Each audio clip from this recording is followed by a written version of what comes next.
வணக்கம். நம்ம daily use பண்ற கம்ப்யூட்டர் இருக்கு, அதுக்குள்ள ஒரு பெரிய உலகமே ஒளிஞ்சிருக்கு.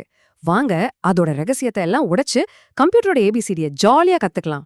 ரெடியா? சரி, ஒரு நிமிஷம் யோசிச்சு பாருங்க. நீங்க டெய்லி யூஸ் பண்றீங்களே இந்த கம்ப்யூட்டர், லேப்டாப், இதெல்லாம் உண்மையிலே எப்படிதான் வேலை செய்யுது? வாங்க அந்த மேஜிக்க ரொம்ப சிம்பிளா புரிஞ்சுக்க முயற்சி பண்ணலாம். ஓகே, ஃபர்ஸ்ட் கம்ப்யூட்டர்னா என்ன? ரொம்ப ரொம்ப சிம்பிள். அது ஒரு எலக்ட்ரானிக் டிவைஸ். நாம அதுக்கு சில டேட்டாவை இன்புட்டா கொடுக்கறோம். அதை ப்ராசஸ் பண்ணுது. கடைசியா நமக்கு ஒரு யூஸ்ஃபுல்லான தகவலை அவுட்புட்டா கொடுக்குது. அவ்வளோதான் விஷயம். இப்போ பாருங்க, இதுதான் கம்ப்யூட்டரோட சீக்ரெட் ஃபார்முலானே சொல்லலாம். நீங்க எந்த கம்ப்யூட்டர் எடுத்தாலும் சரி, அது இந்த 3 ஸ்டெப்ல தான் வேலை செய்யும். 1 உள்ளீடு, அதாவது டேட்டாவை வாங்குறது. 2 செயலாக்கம், அதாவது அந்த டேட்டாவை வச்சு வேலை பார்க்கறது.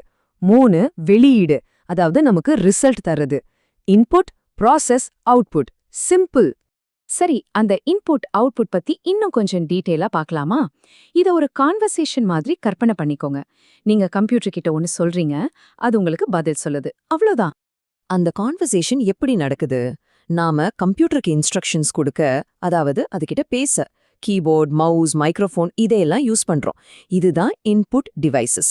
அது நமக்கு பதில் சொல்ல, அதாவது பேச மானிட்டர்ல காட்டுது, பிரிண்டர்ல பிரிண்ட் கொடுக்குது, ஸ்பீக்கர்ல சவுண்ட் வருது. இதெல்லாம் அவுட்புட் டிவைசஸ். ரொம்ப சிம்பிள் இல்ல? ஓகே, நாம இன்புட் கொடுக்கறோம், அது அவுட்புட் கொடுக்குது. நடுவுல அந்த ப்ராசஸ் பண்ற வேலை இருக்கே, அதை யாரு பண்றா?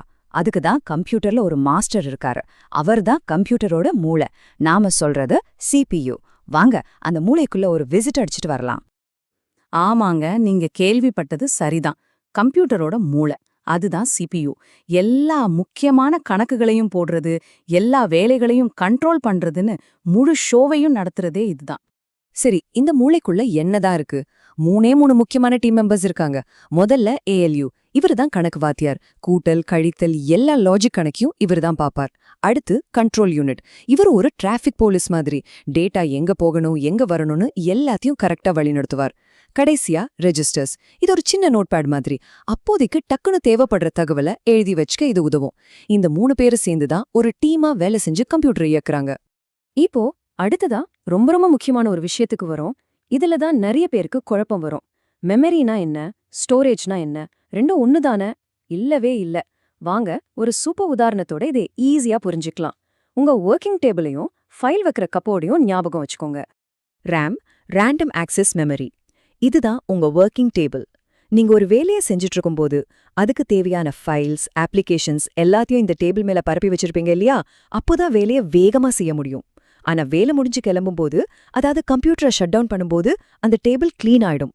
அதனாலதான் ரேம தற்காலிக மெமரின்னு சொல்றோம். அப்போ ஸ்டோரேஜ், அதாவது ஹார்ட் டிஸ்க் டிரைவ், அது உங்க ஃபைலிங் கேபினட், அதாவது உங்க பீரோ மாதிரி. முக்கியமான ஃபைல்ஸ், உங்க போட்டோஸ், சாஃப்ட்வேர்னு எல்லாத்தையும் நிரந்தரமா பத்திரப்படுத்தி வைக்கிற இடம். நீங்க கம்ப்யூட்டர் ஆஃப் பண்ணாலும் இந்த கேபினெட்ல இருக்கிற எதுவும் அழியாது, அப்படியே இருக்கும். இப்ப புரியுதா?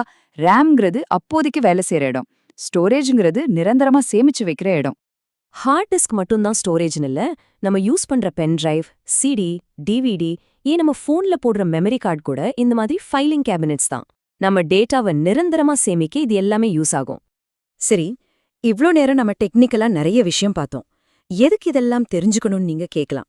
இது எல்லாத்தையும் புரிஞ்சுகிட்டாதான் கடைக்கு போய் ஒரு கம்ப்யூட்டர் வாங்கும்போது உங்க தேவைக்கு எது கரெக்டான கம்ப்யூட்டர்னு உங்களால புத்திசாலித்தனமா ஒரு முடிவு எடுக்க முடியும்.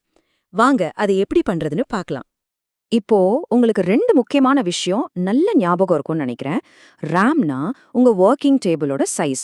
எவ்ளோ பெருசா இருக்கோ அவ்ளோ வேகமா வேலை செய்யலாம். ஹார்ட் டிஸ்க்னா உங்க ஃபைலிங் கேபினட்டோட சைஸ். எவ்ளோ பெருசா இருக்கோ அவ்ளோ ஃபைல் சேமிச்சு வைக்கலாம். இதை வச்சு உங்க தேவைக்கு என்ன வேணும்னு இப்ப பார்க்கலாம். இப்போ இந்த டேபிளை பாருங்க. இது உங்களுக்கு ரொம்ப உதவியா இருக்கும். நீங்க ஒரு ஸ்கூல் ஸ்டூடெண்ட், உங்க ப்ராஜெக்ட், அசைன்மெண்ட் இதுக்கு மட்டும்தான் யூஸ் பண்ணுவீங்கன்னா உங்களுக்கு ஒரு 4GB ரேம் போதும், அதாவது ஒரு சின்ன டேபிள் போதும். கூடவே ஒரு 500GB ஹார்ட் டிஸ்க், அதாவது ஒரு மீடியம் சைஸ் ஃபைலிங் கேபினெட் இருந்தா போதும். இல்ல நீங்க ஆஃபீஸ் வேலை பார்க்குறீங்க, ஒரே நேரத்துல நிறைய அப்ளிகேஷன்ஸ் ஓபன் பண்ணோம்னா உங்களுக்கு கொஞ்சம் பெரிய டேபிள் வேணும் இல்லையா? அப்போ 8GB ரேம் தேவைப்படும். ஃபைல்ஸ் நிறைய சேமிக்க 1TB ஸ்டோரேஜ் நல்லது. அட இல்லைங்க, நான் ஒரு கேமர், பெரிய பெரிய கேம்ஸ் எல்லாம் விளையாடுவேனா?